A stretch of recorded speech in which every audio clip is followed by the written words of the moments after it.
Assalomu alaykum. 4-modul 5-darsimizga xush kelibsiz. Bu darsda siz bilan Simple Tables mavzusini ko'rib chiqamiz. Demak, boshladik. Simple Table ochishimizda slash bosib olamiz va table yozib olamiz. Bu yerda ko'rishingiz mumkin. Bizda basic block ichida table chiqdi va undan tashqari database ichida ham table bor.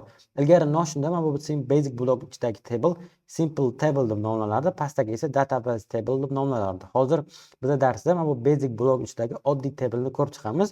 Buni database table ichidagi nima farqi borsa, database table murakkabroq, ko'p funksiyali hisoblanadi, lekin biza basic blockdagi ichida, ya'ni oddiy funksiyani bajaradigan tabledan qanday foydalanish kerakligini ko'rib olamiz. Demak, table bosib olamiz. Bunda 3 ta birinchi bosganingizga ikkita kolumnga 3 ta rowlik anaqa ochiladi, table ochiladi va buni mana bu yerdan plus bosish orqali qo'shib olish, kolumn qo'shishingiz mumkin va undan tashqari pastdagi plus bosish orqali row qo'shishingiz mumkin bo'ladi. Undan tashqari mana bu o'ngdagi pluschani ushlab olib, o'zingizga kerakli holatda ko'proq ma'lumotlar qo'shish imkoniyatiga ega bo'lamiz. Masalan, biz 5 taga 8 ta ochib olamiz va hozir uni ma'lumotlarini ichini birma-bir to'ldirib chiqamiz.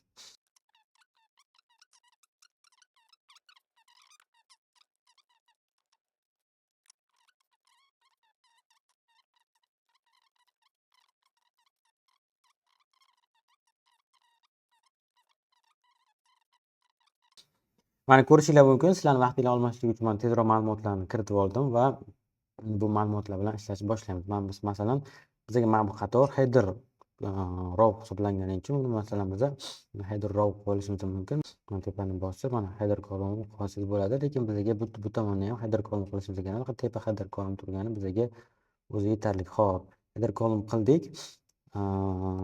Bu o'zida taskga o'zida ish holatidan kelib chiqib, uni header holatga header kolumnga aylantirsangiz bo'ladi. Endi nima funksiyalarni bajarsa bo'ladi? Masalan, mana bu bunaqa o'zgarib ketib qoldi. Men buni yanada hammasiga yoyilib to'g'ri joylashtirish uchun mana bu funksiyadan foydalansangiz bo'ladi. Men masalan bunga bosib nima qilsak, mana bu holatda ko'rdingiz, bu pastda turgandi, lekin buni bosishimiz orqali u fit qildi, ya'ni hammasiga moslab chiqdi. Mana bu boshqalarga nisbatan juda uzunlashib ketganligi sababli buni bosib bu funksiya ishlamadi, lekin buni ruchniy holatda cho'zib bir qatorga joylashtirishimiz mumkin. Endi tableda istalgan istalgan shakldagi, masalan, bold, link yoki italic holatda istalgan tekstlarni o'tish kerak bo'ladi. Masalan, bozorni analiz qilib, masalan, bozorni degan joyni bold qilib qo'ysangiz bo'ladi yoki mana bu joyda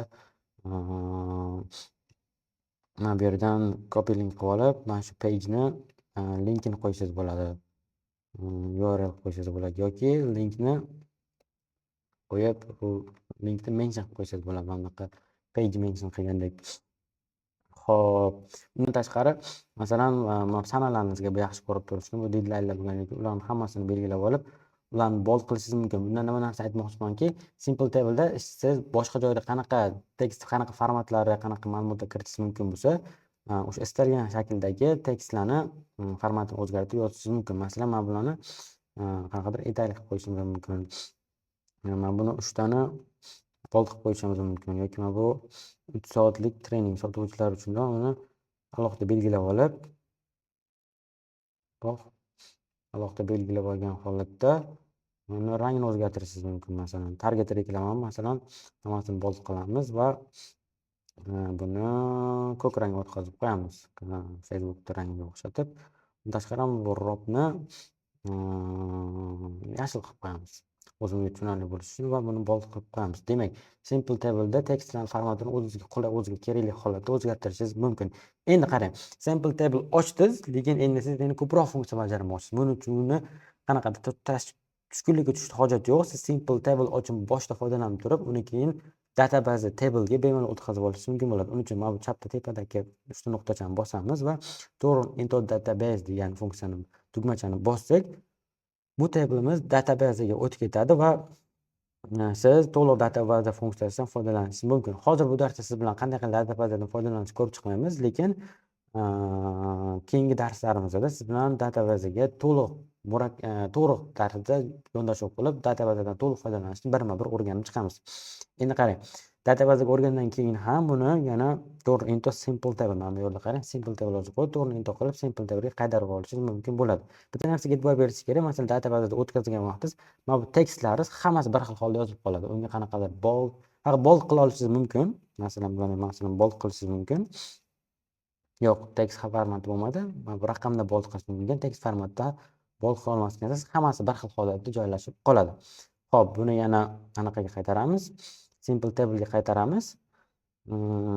Simple table'ga qaytaramiz. Hozir bu Simple table'da yaratgan mana bu shablonimiz databazada yaxshiroq ishlashi mumkin. Masalan, project management bo'lsa, men unda Simple Table ishlatardim, database ishlatardim. Men aniq database ishlatardim, chunki unda qulayroq, osonroq, avtomatik o'zi statuslari, mas'uliyatlarni belgilayotgan qilib chiqarsa bo'ladi. Lekin biz hozirgi holatdan kelib chiqqan holda men Simple Table dan qanday foydalanish uchun namuna sifatida bu tableni ishlatib ko'ramiz. Simple Table'da bir narsani bilib o'tishimiz kerak. Bu Simple Table sheetlarga o'xshagan qanaqadir table emas, ya'ni bu Simple Table'ga boshqa sheetlarni yoki Word'larda ko'proq ma'lumotlarni mana shunaqa copy qilib bittada bosib tushish mumkin, lekin Simple Table'da tushmaydi va uchib ketadi. Ko'rdingiz, hozir ma'lumotlarni uchib ketdi. Endi Command Z qilib orqaga qaytarib tushsa mumkin. Buni Simple Table'da mana shu funksiyasi yo'qligi bizga qanaqadir minus olib kelishi mumkin. Umumiy olgan holatda Simple Table'dan asosiy ko'rib chiqadigan funksiyalar shular edi. Agar mana shu table orqali murakkab, ya'ni ko'proq funksiyalardan foydalanadigan bo'lsak, biz uning uchun database darsligida to'liq ko'rib chiqamiz. Keyingi darsda ko'rishguncha rahmat.